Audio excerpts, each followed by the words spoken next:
suçları işlenişine göre iki kategoriye ayırabiliriz. Bir, devlete karşı işlenmiş olan suçlar, bir de şahsa karşı işlenmiş olan suçlar. Tabii ki Türkiye'de genel af bazen çıkıyor. Fakat tabii genel af derken istisnalar da öyle söylüyor. Ve bu genel af kapsamının sürekli işte devlete karşı işlenmiş olan suçlar bu af kapsamının dışında tutuluyor. Tabii MHP'nin vermiş olduğu önerge devlete karşı değil de şahsın hukukuna ilişkin bazı suçlarla içeride bulunan, adi suçlardan dolayı içeride bulunan kişilerle alakalı bir başvurusu var. Ancak bu tabii hukuk losyonuyla bağdaşan bir durum değil. Çünkü biz her zaman hukukçular olarak şunu ifade ediyoruz. Şahsa karşı işlenmiş olan suçta mağdur olan şahısların asıl olan rızasıdır.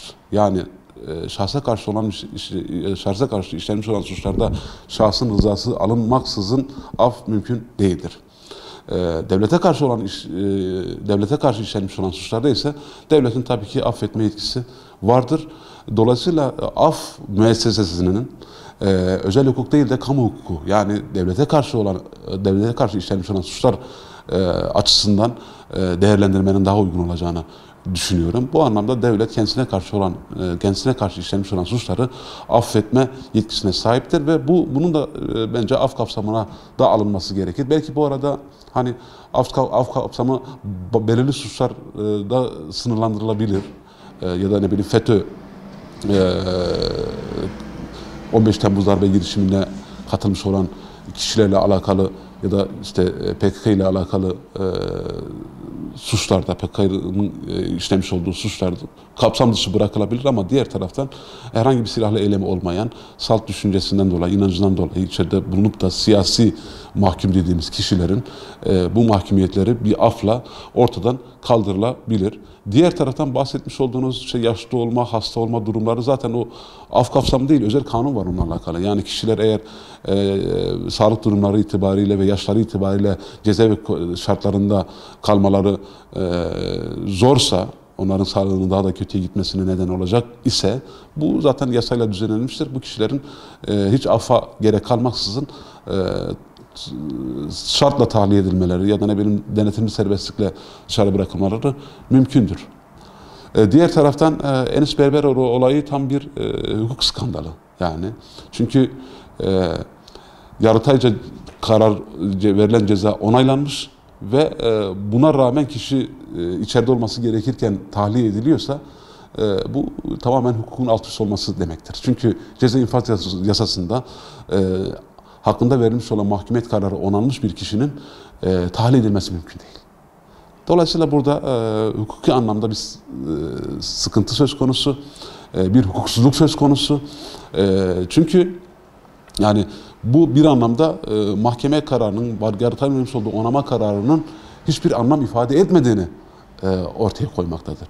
Diğer taraftan eğer hukuk iki başlı bir şekilde, yani insanlara eşit bir şekilde dağıtılacaksa, adalet eşit bir şekilde dağıtılacaksa, eline silah almamış, salt inancından dolayı içeride olan bir sürü bahsetmiş olduğunuz gibi insan var cezaevlerinde. Örgüt liderlerinden yargılanan, örgüt üyeliğinden yargılanan bir sürü insan var ve biz yıllardan beri de bunu dile getiriyoruz. Yani diyoruz ki bunlar bırakın af istemiyorlar. Bunlar çünkü bir suç işlediklerine de inanmıyorlar. Bu şahıslar sadece yeniden yargılama talep ediyorlar.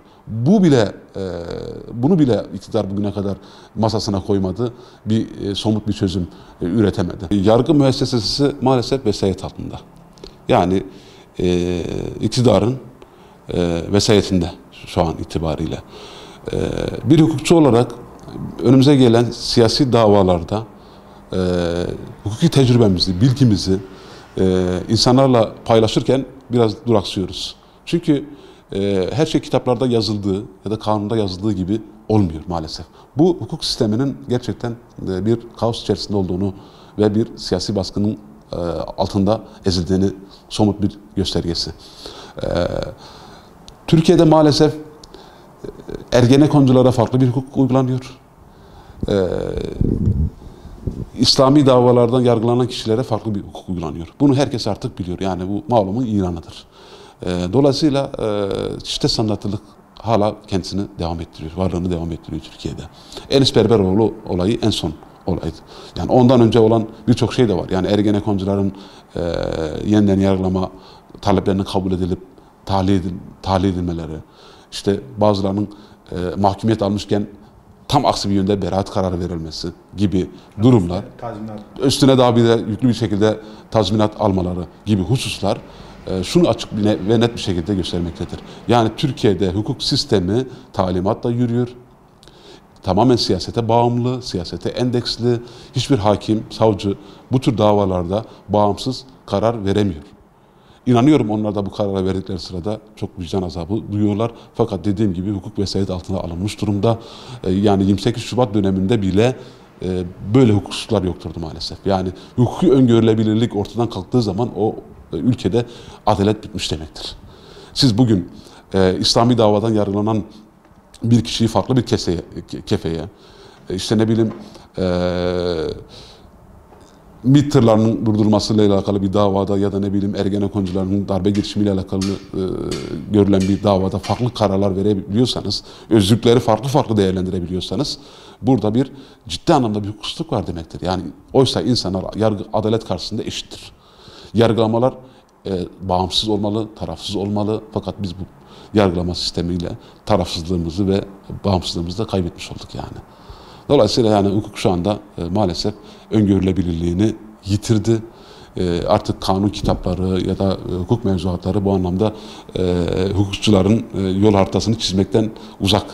Çünkü uygulama çok farklı gelişiyor. Haftadan önce biz hukukçular olarak yargılamanın adil olması gerektiğini, ki olması gerekir. Önce yargı sisteminin düzeltilmesi gerekiyor. Yani hakkında kesin kanıtlar olan, her türlü şüpheden uzak deliller olan kişilerin ceza alması hukukun bir gereğidir. Ama diğer taraftan soyut suç şüphesi üzerine, algı üzerine içeride bulunan insana, ister FETÖ'cü olsun, ister olmasın, ister başka hangi kesimden olursa olsun, beraatsa beraat, mahkumiyetse mahkumiyet. Bu toplumun ortak vicdanını temsil eden, bu toplumun inanç değerleriyle yoğrulmuş ve bu topluma dini anlamda bir katkı sunmaya çalışan, ahlaklı ve İslami bir yaşamın önünü açmak için gecesini gündüze katan insanların hiçbir somut delil yokken içeri alınarak yıllarca çürümesi gerçekten vicdanları kanatmaktadır. Zaten hukukla bir alakası yoktur.